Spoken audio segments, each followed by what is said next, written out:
Eh bien, bonjour à tous. Je suis vraiment ravie d'animer ce sujet sur l'IA et l'impact positif. Et pour ça, je vais vous présenter un petit peu plus, parce que j'ai quand même la chance d'avoir trois invités d'exception. Je vais commencer par toi, Zinia, parce que tu es celle qui nous vient de plus loin. Tu viens de Rennes. Tu es directrice de la technologie, des données et de l'innovation chez Datapop Alliance, avec 20 années dans le domaine de la data à l'international comme au Mexique, les USA. Tu es aussi très engagée dans la promotion de la place de la femme dans l'univers des sciences et des technologies. Et tu es également cofondatrice du Braze Data Day. Et tu as eu l'honneur d'être reconnue Woman in AI Ethics 2024 par cette même organisation. On a hâte de t'entendre. Et après, je continue avec ceux qu'on connaît déjà. Julien, tu es entrepreneur, tu es CEO et le fondateur d'iAdvise depuis 2010. Une belle scale-up nantaise qu'on ne cite plus, qui compte plus de 200 collaborateurs. Fortement sensible aux transitions à venir, tu as intégré une forte politique impact dans ton entreprise depuis 2021 et ça fait bientôt 2 ans que tu as fait évoluer tes produits en intégrant l'IA générative. Et Francky, nantais aussi, tu es un enseignant-chercheur en informatique, adjoint au maire, chargé au numérique, vice-président de l'Université de Nantes, chargé du numérique, et tu animes aussi un groupe de travail sur l'intelligence artificielle de France Urbaine. Toujours, hein, c'est ça, je ne me suis pas trompée. Qui est une association des métropoles de France. Voilà. Je vous propose qu'on rentre directement dans le vif du sujet. On fera certainement un petit temps de questions à la fin, parce qu'on a eu 1 heure pour débattre sur ce sujet. Et je vous propose qu'on commence en fait sur les opportunités qu'offre l'IA, et l'intérêt pour les entreprises et les administrations. C'est aussi pour ça, Francky, que tu es là. Et avant de poser ma première question, je cite un petit article, notamment une intervention de la PDG d'Accenture qui indiquait en mai dernier que la société avait enregistré 1,1 milliard de dollars de missions d'IA générative, dont 600 millions de dollars sur les 3 derniers mois. Et elle indiquait également qu'elle n'avait jamais réalisé aussi rapidement autant de ventes avec une technologie. Donc, au-delà de l'accélération du marché qui est intéressante pour Accenture, ça montre aussi, ces chiffres mettent aussi en avant, qu'il y a une accélération importante des usages de l'IA et aussi de l'intégration par les entreprises. Je commence par toi, Julien. Tu as décidé de prendre le virage de l'IA pour iAdvise. Qu'est-ce qui t'a décidé à prendre ce virage? Quels bénéfices aujourd'hui t'en vois pour ta boîte et pour tes clients? Donc iAdvise, c'est une société que j'ai fondée en 2010. Donc on est dans notre 15e année. Pour ceux qui ne connaissent pas iAdvise, c'est une entreprise qui aide les sociétés e-commerce en France comme Cdiscount, Fnac, Boulanger, des grands acteurs du e-commerce, à augmenter leurs ventes. Et comment? On le fait grâce à une plateforme conversationnelle qui permet d'offrir une assistance, de guider les visiteurs dans leur choix et dans l'aide à la décision. L'année dernière, c'est un peu plus d'1 milliard de revenus générés au travers de ces conversations pour nos clients.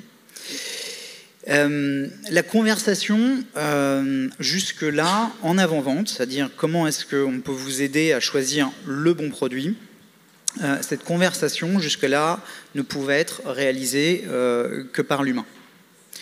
Face à des problématiques qui sont complexes, diverses, un site comme Cdiscount, c'est 80 millions de références, et donc jusque-là peu automatisable.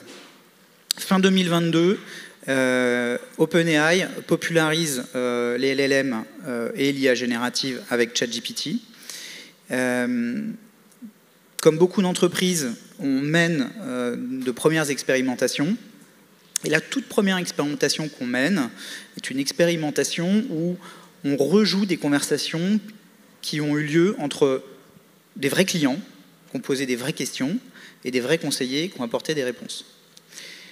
Et on joue un panel de 100 conversations. Et sur ces 100 conversations, on arrive à un résultat étonnant, où en fait 80% des réponses qui sont apportées par l'IA sont aussi bonnes que celles des conseillers. 10% des réponses sont meilleures que celles des conseillers, plus concises, plus précises, plus exactes. Et si on fait les maths rapidement, dans les 10% restants, on se retrouve avec des réponses qui sont extrêmement problématiques. C'est ces fameux phénomènes d'hallucination, des réponses totalement erronées, sans danger a priori, si ce n'est de mal conseiller et donc d'altérer l'image de marque, ce qui n'est absolument pas acceptable dans un cadre business. Mais quand on a compris que dans 90% des cas, on avait une IA qui était capable de répondre aussi bien qu'un conseiller, on a très vite réalisé que le monde, notre monde, celui de l'industrie conversationnelle et du service client, allait basculer. Et donc, on a pris une décision qui a été de poser le stylo et de réécrire entièrement notre roadmap, notre offre, le positionnement, notre solution, pour construire en fait la première IA générative de confiance et faire en sorte que ces 10% de réponses problématiques deviennent 1% et passent sous la barre des 1% pour être acceptables dans le cadre d'une relation client et d'une image de marque qui doit être préservée. Merci Julien. Zinia, est-ce que tu peux nous parler de Datapop Alliance, Datapop Alliance, et comment tu accompagnes les entreprises et les organisations dans leur passage à l'IA? C'est quoi les usages que tu vois pour demain et c'est quoi les bénéfices? Oui, Datapop Alliance, c'est un think and do that, fondé en 2013 par des chercheurs, des activistes, des praticiens des données, avec le but de changer le monde avec les données. Et on est basé aux États-Unis, au Mexique, en France et au Sénégal. Et on travaille avec 3 piliers. Le premier pilier, c'est diagnostiquer les réalités, les problèmes humains à travers les données et à travers des méthodes d'intelligence artificielle. Le deuxième étage, c'est mobiliser les communautés et les personnes vers une société qui a les compétences en données et les compétences en intelligence artificielle. Et le troisième étage, c'est transformer, grâce à toutes ces compétences, les processus et les systèmes qui maintenant font la gestion de nos sociétés. Et dans ce contexte, l'intelligence artificielle, bien sûr, c'est le contexte social. Et à un but, le principal objectif que nous on a dans ce secteur-là, c'est la mesure ou aider aux objectifs de développement durable des Nations Unies, tels que diminuer la pauvreté, la faim, et réaliser l'égalité des genres, et aider à l'action climatique, diminuer la pollution, etc., etc. Tout ce qui concerne les objectifs de développement durable. Et par contre, et ça c'est, je pense que vous êtes conscient de ça, en général, cette intelligence artificielle, elle est créée depuis les États-Unis, depuis l'Europe, depuis la Chine. Donc, c'est nécessaire vraiment d'ouvrir cette porte et de créer des intelligences artificielles plus globales qui mènent les problématiques de chaque localité du monde à résoudre ces problématiques. De la même façon qu'il faut continuer avec ces échanges sur la transparence, la responsabilité, l'inclusion des développements d'intelligence artificielle.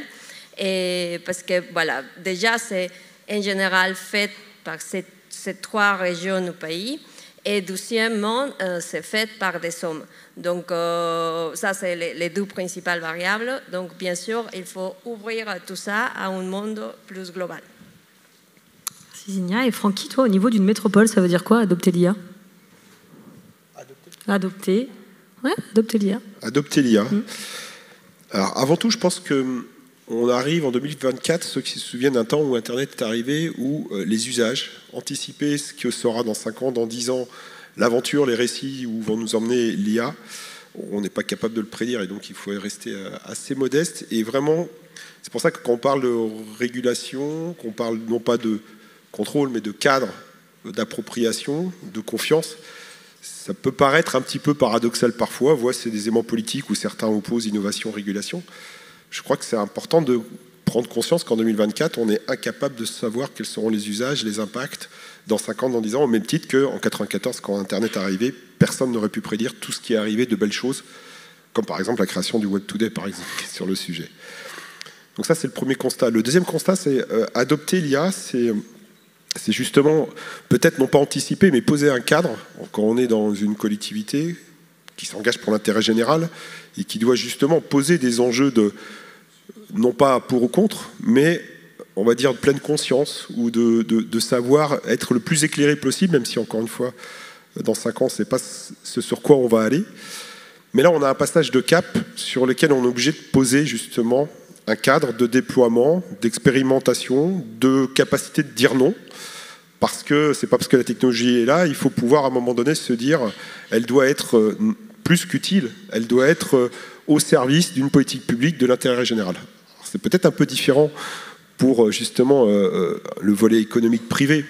Mais lorsqu'on a une collectivité, et je crois qu'en France, on commence à avoir effectivement ce message qui revient de partout, on est perdu, parce qu'aujourd'hui, on n'est pas juste sur un segment, on va dire, économique, une filière particulière.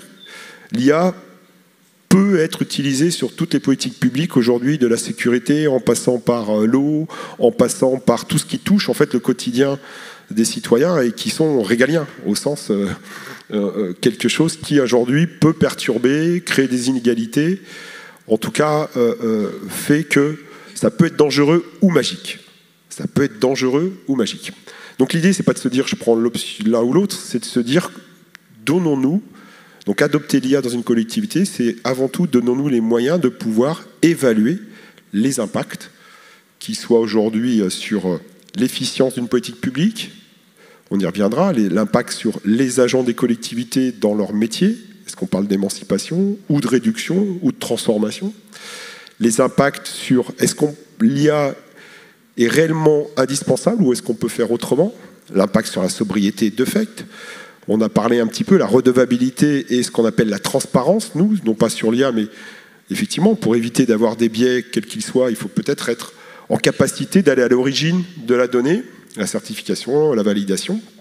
Et nous, on a même des textes réglementaires qui nous l'imposent. Et on le voit aujourd'hui avec la réglementation européenne, sur laquelle on se doit, nous, en France, d'apporter réponse. On ne sait pas, d'ailleurs, quel est l'organe, on va dire, qui va justement être régulateur, en tout cas qui, en France, ça peut être la CNIL, mais on ne sait pas encore à quelle sauce on va être mangé. Donc adopter l'IA dans une collectivité, quelle que soit la taille de cette collectivité, c'est ne pas en avoir peur, 2, donner un cadre de confiance, et on va dire, qui va permettre aux citoyens de rassurer, en tout cas de se dire ils ne font pas n'importe quoi, et 3, de se donner des moyens en interne pour, avant de généraliser, de pouvoir rassurer sur un déploiement potentiel ou sur un refus total, parce qu'en fait, on aura eu les moyens, les outils pour se dire ça sert à rien, ou les gains d'aujourd'hui ne sont pas suffisants pour pouvoir justifier en fait, le déploiement d'un outil d'IA, quelle que soit la politique publique, dans une collectivité. Donc hyper intéressant, parce que du coup, on a le cadre d'une communauté, d'une collectivité, le cadre un peu plus international et le cadre d'une entreprise.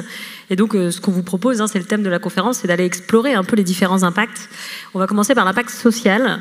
Alors Zinia, quand on a préparé cette table ronde ensemble, tu me partageais le fait que les organisations elles perçoivent rarement les risques sur le renforcement des inégalités quand elles déploient des IA. Est-ce que tu peux nous en dire davantage? Oui. Personnellement, et ça c'est complètement personnellement, et je pense que telle comme elle est maintenant l'IA, elle ne va pas arriver à aider à mesurer d'une meilleure façon pour tout le monde les objectifs de développement durable.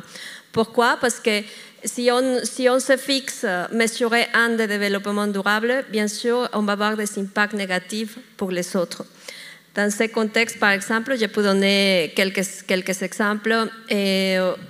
La dépendance que nous, on a avec les réseaux sociaux et l'impact de ces réseaux sociaux sur la démocratie ou sur la consommation, qui font, par exemple, maintenant, à tous les pays du monde, et surtout cette année qu'on a des élections présidentielles ou des élections un peu partout, et qui polarisent complètement l'élection populaire. Ça, c'est une grande problématique. Notre problématique, c'est cette pensée unique qui est en train de se gérer, qu'on avait déjà ce problème avec les réseaux sociaux. Maintenant, avec les LLM, c'est seulement une source de données qui fait le résumé de tout ce qui se passe. On a un gros problème qui vient à la société, que c'est une pensée unique, et surtout, peut-être pas à nous, parce que nous, on n'était pas nés avec les LLM, mais qu'est-ce qui va se passer avec nos enfants? Et qu'est-ce qui va se passer avec sa créativité? Qu'est-ce qui va se passer avec sa façon de réfléchir? Donc ça, c'est un gros problème, même si nous aide à quelque chose. Là, on a un grand problème de société, de démocratie, de paix, de pensée, etc. Et un autre problème qu'il faut prendre en compte, c'est cette façon de créer des intelligences artificielles qui encore ils prennent cette façon de complètement avec la colonisation, c'est-à-dire avec mon outil, vous devez utiliser cet outil, tous les pays, ce qu'on appelle les Sud global, et parce que là, ça se crée sur certaines régions du Nord. Donc, au Sud global, on sera mené à seulement être pas créé, sinon seulement donner des informations à ce type d'intelligence. Donc, même si ça peut apporter des choses positives, on a tout ce contexte qui encore matérialise tous les problèmes qu'on a eus historiquement, et maintenant c'est sur le digital, sur le numérique directement. Un autre qui est très fort aussi, c'est encore et qui est super ancré à nos sociétés, c'est la vision de la femme dans la technologie. À 12 semaines, on a eu le problème de Scarlett Johansson, mais ce n'est pas la première. Alexa, par exemple, c'est une voix féminine qui est au service, et que ça, c'est la place des femmes, parce que nous, on doit être au service de la personne qui est en train de nous donner des ordres. C'est ça, non? Donc là, un autre problème, bon, déjà, on a ce problème sociétal. Après, on a la privacité de nos données. Pour l'instant, c'est très, très vague. Et on est en train de donner plein d'informations à ChatGPT, que c'est le plus connu, l'LLM le plus connu, qui l'utilise la plupart des personnes. Et je ne connais aucun protocole des entreprises, par exemple, pour l'usage de ChatGPT à l'intérieur d'entreprises ou avec l'information des entreprises. Donc ça, c'est grave. Et voilà, donc aussi cette partie de transparence, et encore de responsabilité de création de l'intelligence artificielle, c'est vraiment, il faut mettre les mains sur ça. Merci Sonia. Est-ce que Francky ou Julien, ça vous fait réagir? Moi, j'ai envie de réagir sur les craintes réelles et fantasmées autour de l'IA. Et en plus particulièrement l'IA générative. L'IA générative, c'est un outil, au même titre qu'un marteau. Avec un marteau, je peux planter des clous, je peux construire une maison, ou je peux ôter une vie en brisant un crâne. L'IA générative, c'est quoi? En réalité, c'est la méta-base de connaissances de la totalité des connaissances humaines, compressée, additionnée à un langage de programmation, un langage naturel, les prompts. Comme n'importe quel langage, on peut soit construire des virus ou construire des applications merveilleuses. Le sujet de la réalité fantasmée autour de finalement la manipulation et l'orientation que pourrait prendre le monde au travers de ces IA est un sujet qui, à mon sens, est relativement fantasmé. Le sujet de fond est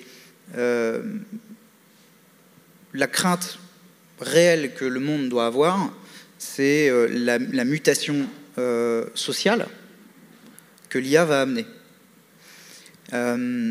L'humanité, en fait, a connu une révolution majeure qui a été une révolution mécanique. Cette révolution mécanique, aujourd'hui, si on observe la puissance cumulée de l'ensemble des dispositifs, machines, outils de production, véhicules sur le monde, on est sur un facteur 200 par rapport à la puissance musculaire humaine. C'est-à-dire qu'en fait, si on voulait réussir à produire ce qu'on produit actuellement, on ne devrait pas être 8 milliards, mais 1600 milliards sur Terre. Et on est en train de connaître une deuxième révolution qui, en fait, va être une révolution cognitive. Et quand Francky dit on ne sait pas ce qui va se passer dans 5 ans, dans 10 ans, moi, aujourd'hui, alors la conf est peut-être filmée, donc rendez-vous dans 10 ans, mais je pense qu'on va connaître une révolution majeure autour des métiers du service. Moi, je le vois dans notre quotidien. C'est-à-dire que j'ai des clients qui sont aujourd'hui en train de déployer l'IA et d'abaisser du staffing chez des prestataires externes. Ça, c'est la réalité de ce qui est en train de se produire. Mais sur des professions qui sont peu qualifiées. Les gens qui viennent travailler dans des centres de contact le font rarement par passion, c'est souvent des métiers alimentaires. Et sur du niveau 1, l'IA est déjà en mesure de pouvoir se substituer. Partiellement encore, parce qu'on a encore besoin de l'humain dans la boucle, mais je pense qu'on va assister, et sur des professions beaucoup plus avancées, intellectuellement parlant, on va assister à un remplacement. Voilà. Et donc je pense que le vrai sujet, notamment pour les politiques, ceux qui bâtissent la société, c'est de penser ce futur. Qu'est-ce que ça veut dire en fait? Qu'est-ce que ça veut dire pour cette génération? Qu'est-ce que ça veut dire pour le monde du travail? Qu'est-ce que ça veut dire pour l'économie? Qu'est-ce que ça veut dire pour la place de ces métiers et de l'humain dans nos sociétés? Ouais, juste, je suis en phase avec ce que dit Julien. Il y a un élément qui est quand même important, c'est qu'on rentre dans une ère du génératif. Moi, je suis chercheur en IA depuis pas mal de temps, peut-être trop longtemps. L'IA existe depuis très longtemps, c'est pas le sujet. Le génératif, il a de ça qu'il est à la fois magique et on va dire monstrueux. Et en particulier sur un sujet qui est, ce que vous évoquez, c'est la démocratie, c'est-à-dire la quête de vérité. Qu'est-ce qui fait vérité aujourd'hui dans notre société? C'est que ce génératif, il arrive à un stade où on a même des IA qui parlent entre elles et qui sont en train d'échanger sur des, on va dire, des grammaires de langage qui ne sont pas compréhensibles par l'humain. Donc cette expérience qui a eu lieu il n'y a pas longtemps, elle me fait un peu flipper en tant que chercheur en IA, c'est-à-dire que, sans vouloir, il y a en fait les prémices d'un langage non compréhensible, qui n'est pas un langage de fait, mais qui sont en fait une communication dans laquelle cette quête de vérité sur qu'est-ce qu'on est en train de créer, ça fait peur.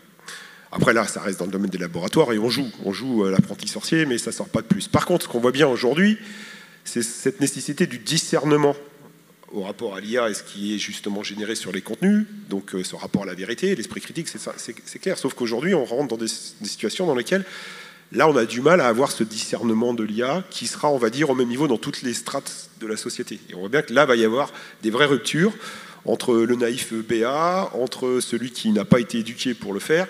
Nous, quand on revendique le fait qu'il faut un grand plan à l'IA d'éducation populaire, mais ce n'est pas un plan au sens apprendre des techniques de l'IA, c'est justement sur cette logique que j'évoquais de pleine conscience ou de discernement.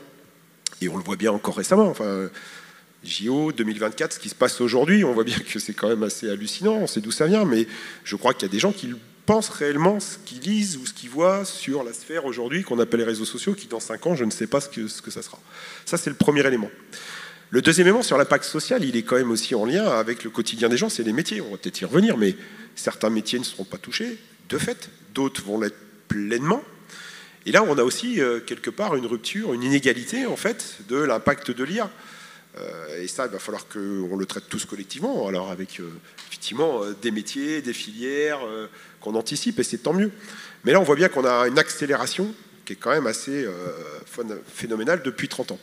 Et puis le troisième élément sur ce volet social pour moi, c'est, on va dire, les logiques un peu voyous à l'échelle géopolitique mondiale. On voit bien qu'aujourd'hui, il y a, de par son fonctionnement, et là j'ouvre une petite boîte de Pandore sur le numérique voyou à l'échelle mondiale, c'est que ça consomme, ça va consommer plus, et on voit bien qu'aujourd'hui, il y a une inégalité de traitement entre ceux qui vont profiter de l'IA pour créer de la valeur, au sens très générique du terme, hein, pas que financière, mais la valeur autant au sens d'échange, de lien, et ceux qui vont juste, on va dire, prendre à la fois les rejets, tous les calculs qui sont faits, enfin, je veux dire, on voit bien que tout ça, ça coûte, et puis que le grenier, ou pas dire la poubelle, elle n'est pas forcément en Europe aujourd'hui de tout ce qui est, non pas dépendant de l'IA, mais du numérique de façon globale. Et là, on a vraiment des inégalités de traitement liées au fait au numérique, mais qui vont s'accélérer avec l'IA sur des perspectives qui sont aujourd'hui pas du tout contrôlées, ou en tout cas posées à l'échelle mondiale sur ce qu'on appelle en fait la régulation ou le contrôle, ou comment on contrôle le numérique de façon globale à l'échelle mondiale. Là, on voit bien qu'aujourd'hui, il n'y a aucune instance, aucune réflexion, et c'est un peu de la géopolitique de voyous. Merci. Je vous propose justement qu'on aille vraiment dans ce débat social et emploi. Peut-être, Julien, tu peux nous dire, quand tes clients ils s'équipent de tes solutions, tu leur fais la promesse quelque part qu'ils aient une charge de travail moins importante. Comment ça se passe concrètement? Est-ce que du coup, ils diminuent leurs équipes? Est-ce qu'ils, on va dire, ils mettent pas en place de nouveaux recrutements. Qu'est-ce qu'ils font ? Alors, nous, on cherche à défendre une vision qui est de rendre les marques conversationnelles. La vision qu'IAdvice porte et défend depuis 2010, c'est que la conversation est le protocole naturel de communication de l'humain, et donc c'est la méthode, le moyen absolument idéal pour l'interaction homme-machine. Et le e-commerce doit se transformer pour devenir conversationnel au même titre que n'importe quelle interaction homme-machine au travers d'une interface. Je vous le disais, jusque-là, dans une logique de conseil, d'aide à la décision, seul l'humain était en mesure de pouvoir apporter le niveau de qualité attendu. L'humain, c'est absolument incroyable, mais pour beaucoup d'entreprises, c'est aussi une contrainte de staffing, de productivité, de dimensionnement et nécessairement de retour sur investissement. Ce qui signifie que pour beaucoup de nos clients, il y avait un enjeu de segmentation, de ciblage pour pouvoir offrir la conversation à certaines typologies de clients, ne pouvant mettre en face de chaque client un conseiller. Ce qu'amène l'IA, c'est qu'elle déverrouille totalement la capacité et le potentiel conversationnel des marques, et elle permet d'offrir la conversation à tout à chacun, quel que soit son niveau d'engagement, quelle que soit sa valeur, quelle que soit son étape dans le cycle. Et donc d'un seul coup, en fait, on peut offrir la conversation à la totalité des clients. Aujourd'hui, on est en mesure de pouvoir automatiser entre 70 et 80% de la conversation. Pour le reste, on a besoin de l'humain. On a besoin de l'humain soit parce qu'on considère que l'IA n'est pas en mesure de répondre, soit tout simplement parce qu'on ne veut pas que l'IA réponde. Ce qui est très bien. Et donc, en fait, en décuplant le potentiel conversationnel de marques, nous, ce qu'on observe, c'est qu'on a des clients qui, en maintenant leur niveau de staffing, ont multiplié leur conversation par 2, 3, 4, 5, 10 et ont amélioré leur retour sur investissement. On a aussi quelques clients qui ont fait des choix d'optimisation et de réduction, notamment chez des prestataires externes, les fameux centres de contact, ce qu'on appelle les BPO, qui sous-traitent la relation client, et pour qui c'est beaucoup plus facile, évidemment, en appuyant sur le bouton du contrat, de mettre fin à une relation. Mais ça augure aussi quand même d'un mouvement aussi à venir. Voilà. Et puis, on a des boîtes qui sont hyper centrées et qui resteront toujours centrées sur l'humain. C'est au cœur de leurs valeurs, c'est au cœur de leurs promesses de marque, c'est au cœur du dispositif de différenciation et qui sous-doseront l'intelligence artificielle. La vraie question, c'est comment ces marques-là resteront compétitives dans un monde qui a maximisé sa productivité et ses niveaux de marge grâce à l'IA. Merci Julien. Et Francky, justement, toi, au niveau de la métropole, est-ce que du coup vous anticipez ces impacts sur l'emploi ou sur la baisse quelque part d'activité, de sous-traitance? C'est quoi ta vision de comment ça doit être traité de manière politique pour les années à venir? Pour rebondir sur ce que vient de dire Julien, je pense qu'on est dans la troisième catégorie, c'est-à-dire on est une organisation qui va peut-être sous-doser l'utilisation de l'IA, non pas par idéologie, par rejet, mais qu'effectivement aujourd'hui on est une collectivité, la relation à l'usager c'est ce qui prévaut, de fait. C'est pas pour autant qu'on va peut-être avoir, en tout cas il y a déjà des collectivités qui ont déjà des DIA, des agents interactionnels qui font à un moment donné du renseignement. On n'en a pas à Nantes encore, je ne sais pas si on en aura un jour, mais on voit bien qu'aujourd'hui passer à 100%, c'est pas dans la fibre et la philosophie des collectivités. Et peut-être tant mieux, je l'espère en tout cas. Nous, on aborde ce sujet-là avec une approche où on veut mobiliser les acteurs, en particulier aussi les organisations syndicales et les agents, pour non pas faire une décision en chambre d'experts où, je vais prendre un exemple, le service eau a été sollicité, voit effectivement une efficience pour la politique publique, voit un outil extrêmement performant qui va aujourd'hui révolutionner la façon dont ils travaillent au quotidien. On considère que sans appropriation des agents, on n'arrivera pas à justement entraîner la collectivité dans du dosage d'IA. On a un exemple assez simple, on avait fait il y a quelques temps, et je ne sais pas s'ils sont dans la salle avec des Nantais, une IA pour anticiper la prédiction du nombre d'enfants qui allaient manger dans nos cantines, puisqu'à Nantes, on a la chance jusqu'à 10h du matin de pouvoir, les parents ont la chance de pouvoir dire ils mangent ou ils ne mangent pas ce midi à l'école. Bien évidemment, il y a des prédictions qui sont faites et on avait expérimenté une IA avec 10 ans de collecte de données, on a fait l'apprentissage et puis on avait des performances qui étaient plutôt intéressantes et on avait même des gains d'argent au final annuels, je ne sais plus, qui étaient de l'ordre de 300 ou 400 000 euros, ce qui n'était pas négligeable. Donc tous les indicateurs étaient ouverts pour montrer que là on avait un outil opérationnel et ceci étant, cet outil il n'a pas été approprié par les agents dont c'est le métier, pour une raison simple, et c'est une erreur, il faut l'avouer, c'est qu'on ne les avait pas, de fait, dès le début, emmenés dans l'aventure. Donc l'appropriation, elle s'est faite, on va dire, après coup, et donc ça a été un rejet. Donc nous, on considère qu'on essaie d'apprendre de cet échec, et maintenant on a une approche plutôt sur un temps long, on s'est donné 3 ans, plutôt sur une démarche d'expérimentation, d'évaluation, appropriation avec un panel d'agents utilisateurs, avec les organisations syndicales, avec des gens qui observent effectivement ce dialogue, on va dire interne, qui est réalisé sur l'appropriation des outils d'IA, et avec des politiques publiques, on va dire, très variées. Donc aujourd'hui, on est très sollicité, hein. Il y a beaucoup de demandes, des services qui aujourd'hui sont sollicités aussi par des acteurs extérieurs, et c'est tout à fait légitime. Mais je crois qu'à un moment donné, en tant que collectivité, on doit se donner les moyens de mesurer cet impact sur les RH, non pas au doigt levé, non, mais sur du temps long. J'insiste juste sur ce côté temps long, c'est pour ça qu'on est un peu observé aussi en France, en disant, nous on se donne 3 ans pour évaluer les impacts avec ceux qui sont les premiers en fait, agents, c'est-à-dire ceux qui au quotidien vont l'utiliser.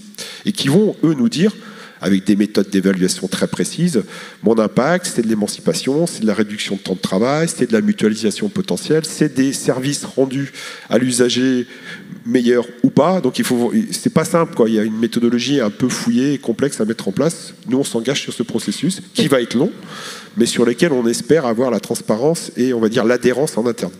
Et vous le faites que sur les agents ou vous allez mener l'étude plus large sur les entreprises ?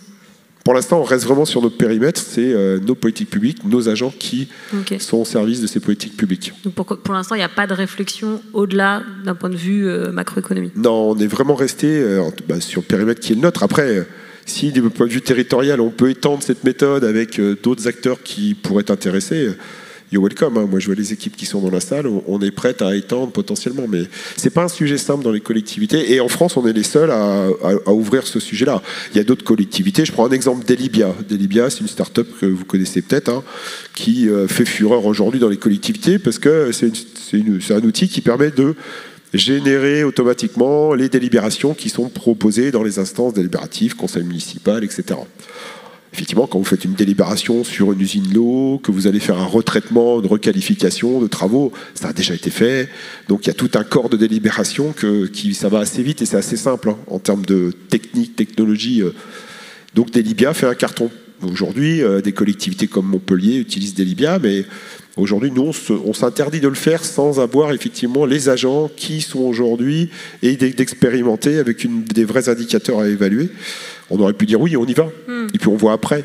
Nous, on dit on n'y va pas, on explore, et puis on a une boussole qu'on a posée avec l'équipe, une doctrine politique et une boussole qui permet justement d'aller définir des indicateurs sur la sobriété énergétique. Alors, ce matin, j'en discutais avec certains en particulier, c'est pas facile. Hein. On n'a pas aujourd'hui, étant donné une IA, quelle que soit la qualité des données, étant donné un scénario d'usage, un indicateur, un référentiel national qui pourrait nous dire ça coûte tant en termes d'empreinte. Si on avait ça, c'est très magique. Même l'ADEME y travaille. J'ai des chercheurs de l'INRIA avec qui j'ai encore échangé la semaine passée de Grenoble qui y travaillent. On n'a pas ça. Donc tant qu'on n'a pas ça, j'ai envie de dire, on va le faire, on peut le faire. Mais on n'aura pas, peut-être, pour reprendre l'intitulé du débat, des impacts, un cadre, un référentiel pour mesurer ces impacts. Donc on le fera après coup. Peut-être qu'on sera dans le vrai et l'impact sera minime. Mais nous, on préfère prendre un peu de temps et travailler sur ces sujets. Tu me fais une transition parfaite, puisque maintenant on va parler de l'impact environnemental. Et en mai dernier, Microsoft se faisait épingler sur son dernier rapport de développement durable, car il affichait une nette hausse de ses émissions. Alors du coup, ça posait question si ces investissements dans l'IA étaient responsables de ces augmentations. Zinia, comment on mesure concrètement l'impact environnemental de l'IA aujourd'hui? C'est une question pas évidente, hein, mais... Oui, j'ai l'impression que je suis super rabat-joie ici, mais bon. Bon, l'IA, en général, la technologie, elle a un vrai impact sur l'environnement. D'abord, les émissions carbone. Après, l'utilisation de l'eau. On a différents types d'eau. Ça va de l'eau gris jusqu'à l'eau bleue. Il y a 2 types d'eau seulement qui sont de l'eau potable. Et malheureusement, pour refroidir les ordinateurs, les data centers, nous avons besoin de l'eau potable pour ça. Et après, l'extraction des ressources, principalement, par exemple, le lithium. Et je pense que vous connaissez bien la problématique, une grande problématique maintenant dans des pays de l'Afrique, c'est le Congo, et que depuis 10 ans, ils sont en train de donner le lithium pour tous nos appareils. Maintenant, ils sont en vraie crise sociale et voilà, environnementale, parce que ça prend énormément de ressources aussi pour pouvoir extraire le lithium. Après, tous les déchets électroniques. Là, c'est aussi, il y a une étude du World Economic Forum qui dit que d'ici à 2040, on va avoir 120 millions de tonnes de déchets électroniques qu'on ne va pas savoir comment détruire parce que, voilà, comme vous savez, c'est des matériels très, très dangereux. Et voilà, sur ces 3 axes, bien sûr, la démocratisation de l'IA, elle rentre directement parce qu'on va l'utiliser de plus en plus.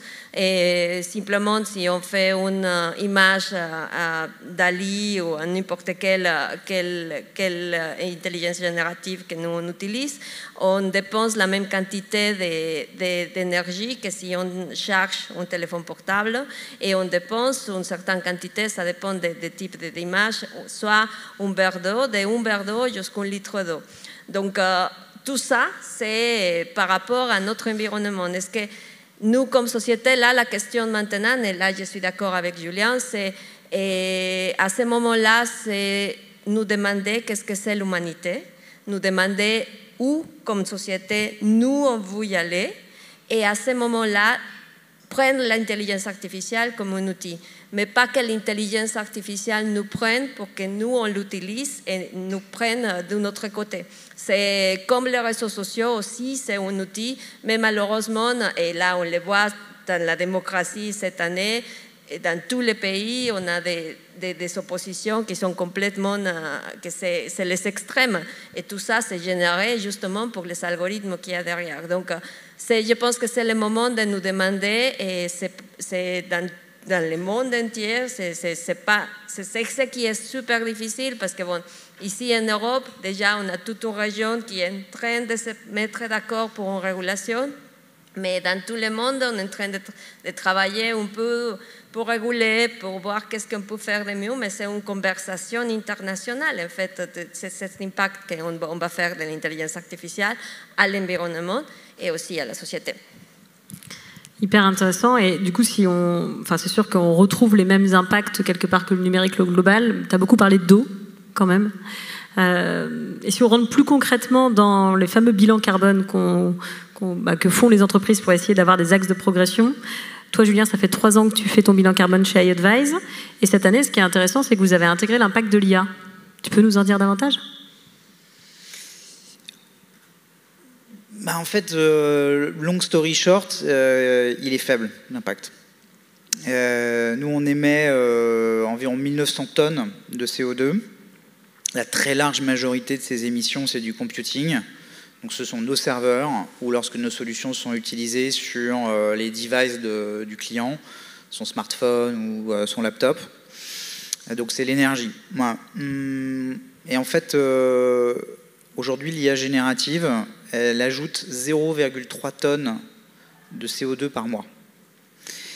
En fait, l'IA générative, elle est extrêmement consommatrice sur la phase de computing, c'est au moment où les modèles sont créés, sur les usages texte, parce que nous, on fait uniquement de l'usage texte. On a finalement des consommations qui sont, et impacts chez nous qui sont plus faibles. Voilà. Peut-être juste réagir sur le fait que, comme souvent, en fait, l'antidote est dans le poison. Et je crois dans la capacité de l'IA, et notamment des modèles futurs, à pouvoir être utilisés comme effet de levier pour aussi réduire et résoudre un certain nombre de questions et de problèmes que l'humanité doit résoudre quant à ses émissions et son impact. Donc il faut le voir aussi comme étant un outil extrêmement puissant qui va nous permettre de pouvoir résoudre un certain nombre de problématiques dans un système complexe et avancé. Parce que notre monde, tel qu'il existe aujourd'hui, de par ses interconnexions, est un système d'une infinie complexité.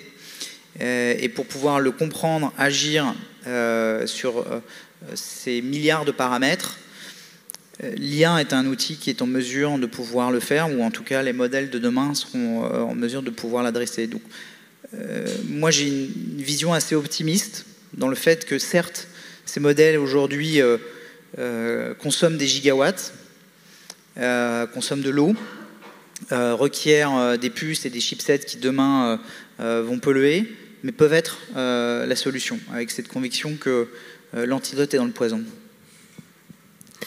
Francky, t'en penses quoi? Quelles sont pour toi les pistes pour tendre à réduire cet impact? Est-ce que tu as une vision aussi positive et optimiste des choses? Oui, moi, par nature, je suis optimiste et Julien, il n'a pas tort. Enfin, je veux dire, il ne faut pas non plus tout mettre dans le monstre qu'on pourrait fabriquer. Et oui, la vérité est un juste milieu. Il y a un élément qui est assez intéressant aujourd'hui, c'est le quantique, qui peut à un moment donné, on l'a vu à Sherbrooke, pour ceux qui étaient en délégation la semaine passée, le quantique peut être une solution justement sur cette réduction, pour à un moment donné absorber en tout cas la capacité ou la nécessité de capacité de calcul. On a aussi une approche de sobriété qu'il faut avoir, il faut se le revendiquer. Hein.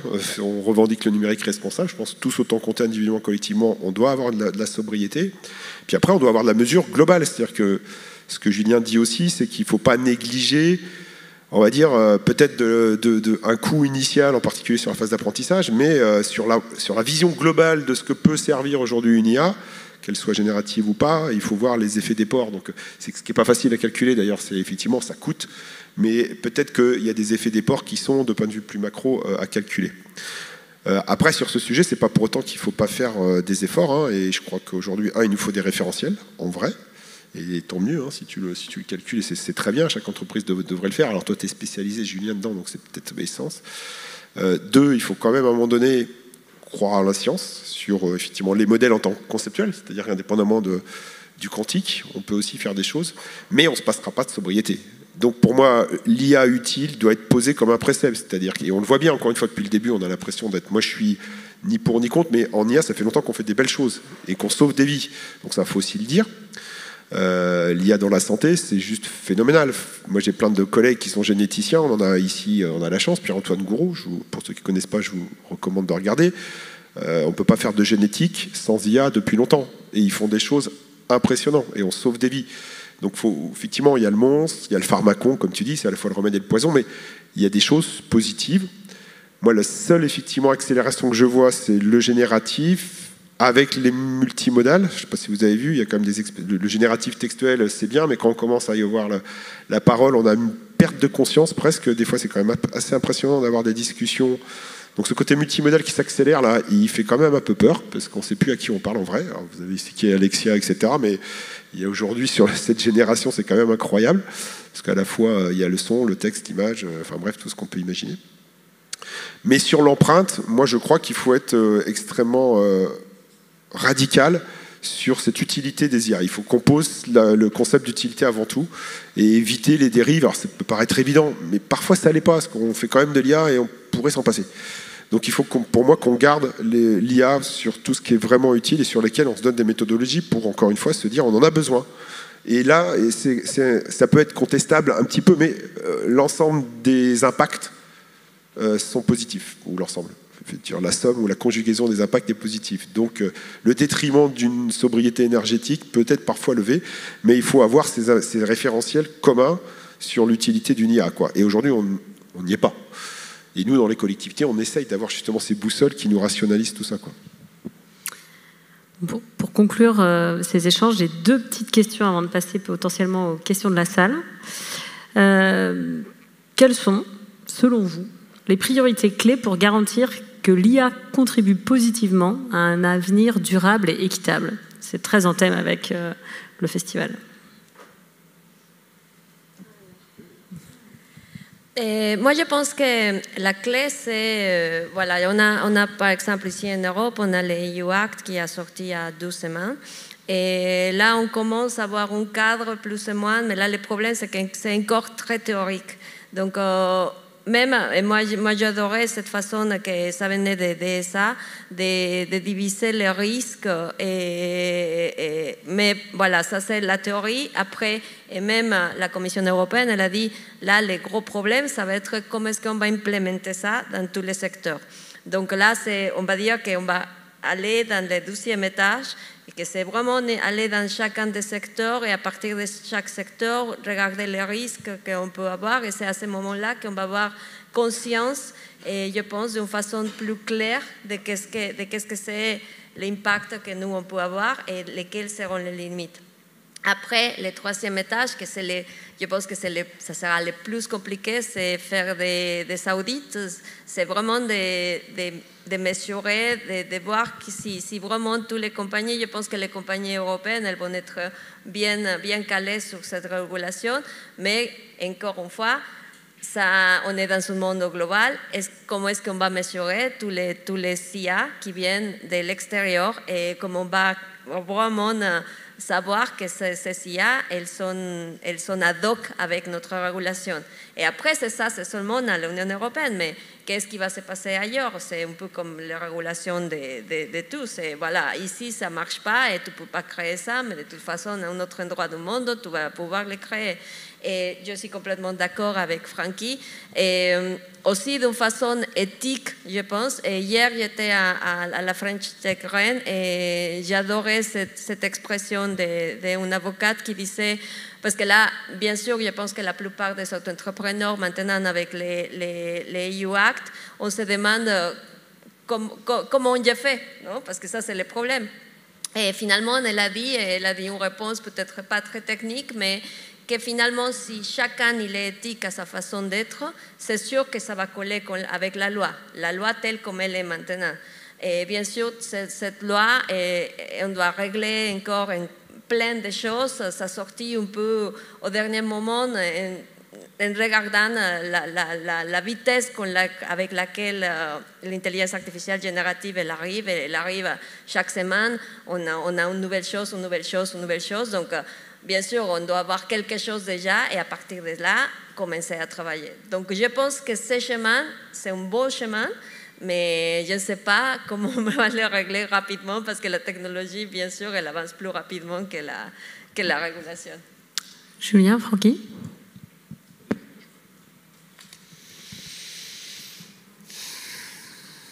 Moi, je comprends que le régulateur cherche tout de suite à agir.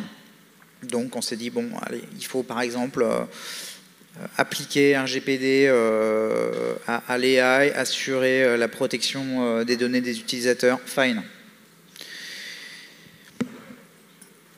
Mais c'est des poussières d'étoiles, quoi. C'est-à-dire que je pense vraiment que les régulateurs, nos politiques, doivent penser le temps long. C'est-à-dire quelle va être la société de demain et la mutation que le monde va connaître, que cette génération va connaître, et comment est-ce que finalement on doit être en mesure de pouvoir adopter et s'adapter en conséquence. Donc je crois qu'il est en fait urgent non pas de réguler à court terme, mais de commencer à se projeter dans le temps long, à 10 ans, à 20 ans, pour pouvoir construire et bâtir la société de demain qui intégrera ces technologies, parce que quoi qu'il arrive, sauf si Poutine en décide autrement, il faudra qu'on compose avec ces technologies dans notre monde, quoi. Voilà. Ça t'amène une réponse, forcément. Ouais, non, mais je pense que l'idée de l'éthique partagée, qui à un moment donné, enfin, je pense que c'est le début de la piste. Aujourd'hui, on voit bien que tout progrès depuis l'histoire de l'humanité, si tout le monde pouvait avoir la même éthique au même moment, quel que soit son secteur, son engagement collectif, individuel, son engagement effectivement dans la société par l'économie, ça serait top, sauf qu'en fait, ça marche jamais, on le sait. Et là, on est encore une fois toujours devant cet éternel progrès, enfin, question sur le progrès. Et avec une accélération géopolitique, financière, on le voit bien, hein, la bulle spéculative autour de l'IA, elle est juste folle. Elle n'a jamais été aussi folle. Est-ce que c'est une bonne chose? Non, on le sait, comme toute bulle spéculative, parce que ça accélère des avis, des appétences, ça crée encore plus d'inégalités, voire de ruptures, d'exclusion, sans compter les gens qui font de la politique avec ça, mais ça, c'est encore un autre sujet. Et moi, je crois que il n'y a pas de solution à ça, il faut se l'avouer. Les vitesses sont différentes entre le jeu politique, la régulation, la réglementation, l'économie, et puis on va dire les guerres géopolitiques. En fait, on voit bien que tout ça, c'est pas les mêmes temporalités. Donc quoi qu'il arrive, on n'y arrivera pas. Donc moi, je pense qu'il n'y a pas de solution. La solution, c'est chacun dans son rôle doit définir un périmètre qui fait qu'on va amoindrir les dégâts. Après, sur la question de Julia qui est intéressante, c'est la prospective. Le problème, c'est qu'aujourd'hui, on ne sait plus faire de prospective. On ne sait plus faire de prospective. Parce qu'on est on rentre depuis, je dirais, le Covid, mais un peu avant, dans des temporalités de résilience en permanence. On n'a jamais eu autant de catastrophes. Et quand on commence à faire de la prospective, alors je ne connais pas des prospectivistes qui ont intégré les phénomènes de résilience et de catastrophes par nature. C'est juste impossible. C'est pour ça qu'en fait, c'est pas du tout négatif ce que je dis. Il faut rester optimiste. C'est se dire que faire de la prospective aujourd'hui, enfin on voit bien, moi j'adore ça en plus, je lis plein de documents là-dessus. Il y a toujours 3, 4, 5 scénarios et puis la vérité est toujours entre les scénarios parce que c'est toujours des primes quoi, parce qu'il y a des choses qui se passent. Moi je reviendrai juste avec un peu d'espoir sur l'éthique. Voilà, moi je pense qu'il faut poser un principe d'éthique partagée où chacun à son niveau puisse à un moment donné se dire ce qui nous unit, notre humanité, c'est ce qui nous relie, entre nous les vivants et la nature et les milieux. Donc essayons d'avoir une espèce de trajectoire qui respecte l'humain et les milieux. Et après, on décline des choses, ça fait un peu tarte à la crème ce que je dis, mais c'est la seule solution que j'ai envie de dire, parce que tout le reste, on va dans une accélération de résilience et on n'a jamais vécu ça, et on le voit depuis le début. Et 2024, les JO, enfin tout le contexte géopolitique, c'est juste une petite accélération, c'est pas négatif, c'est un constat. Donc il faut faire avec, je pense. Et juste avant de répondre aux questions, comme il y a principalement soit des chefs d'entreprise, soit des personnes du monde économique, quels conseils vous leur donneriez aux entreprises pour adopter l'IA voilà, de manière assez responsable. Est-ce que vous avez un dernier conseil avant qu'on passe aux questions? Moi, discernement, je veux dire que ça. Donc, soyez effectivement lucides. Il faut être lucide par rapport à ce qui existe. Je pense qu'il y a des très belles choses. Et encore une fois, je suis tout à fait d'accord qu'aujourd'hui, on vit un monde formidable. Et on est en pleine complexité, mais aussi sur des choses incroyables qui nous arrivent. Donc, il faut le prendre avec discernement. Et après, vous êtes des chefs d'entreprise. Donc, chacun a effectivement des impacts à avoir. Mais discernement, lucidité par rapport à tout ce qu'on vient de dire sur les impacts. Mais vous êtes aussi en train de faire du business, donc il ne faut pas nier l'outil, au contraire, il faut se l'approprier plus vite, mais en pleine conscience. Quoi. Pour l'adoption de l'IA, bien sûr, il faut y aller, mais je pense qu'il faut se demander d'abord si ça vaut la peine pour ce que je veux faire. Ça c'est clair et net, si je ne suis pas en train de créer une énorme chose pour une chose que n'importe quel logiciel ou même une seule personne pourrait faire. Et donc là, je pense que c'est un discernement éthique à mettre en place. Mais si on pense qu'on a un beau sujet, que l'IA elle est fantastique, et maintenant on est en train de voir tout le travail qui a été fait depuis un siècle par rapport à l'IA, et elle donne plein de choses, mais après c'est justement une mesure en fait, jusqu'à où je vais, si vraiment je ne suis pas vraiment dans le business, donc je ne peux pas dire des conseils par rapport à ça, mais voilà, c'est seulement un discernement plutôt dans la question éthique. Donner accès à des modèles qui protègent vos données et puis animer des groupes utilisateurs sur les usages, partage de bonnes pratiques et faites grandir l'usage par l'exemple en interne.